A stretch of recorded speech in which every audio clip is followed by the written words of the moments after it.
les soupirs du servant de Dakar. C'est dans le cagnard rondin voilé d'osier, auprès des canons gris tournés vers le nord, que je songe au village africain, où l'on dansait, où l'on chantait, où l'on faisait l'amour, et de longs discours, nobles et joyeux. Je revois mon père qui se battit contre les Ashantis au service des Anglais. Je revois ma sœur au rire en folie, au sein dur comme des obus. Et je revois ma mère, la sorcière qui seule du village méprisait le sel, pilait le millet dans un mortier.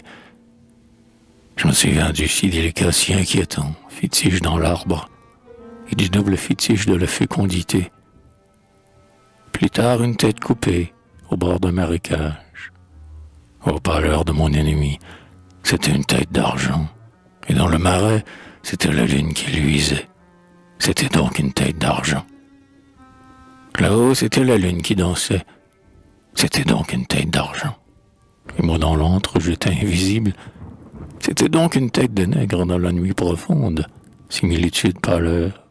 Et ma sœur, suivie plus tard un tirailleur, mort à Arras. Si je voulais savoir mon âge, il faudrait le demander à l'évêque.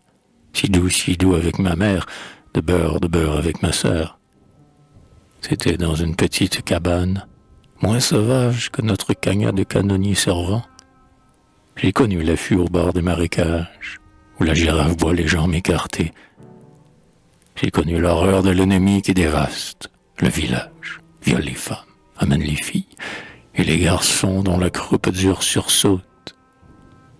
J'ai porté l'administrateur des semaines de village en village, en chantonnant, et je fus domestique à Paris. Je ne sais pas mon âge, mais au recrutement, on m'a donné 20 ans.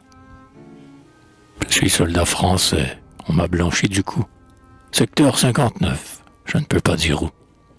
Pourquoi donc être blanc, est-ce mieux qu'être noir? Pourquoi ne pas danser et discourir, manger et puis dormir?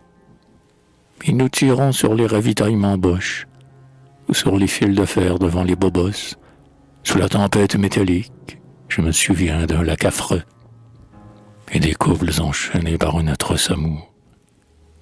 Une nuit folle, une nuit de sorcellerie, comme cette nuit-ci, où tant d'affreux regards éclatent dans le ciel splendide.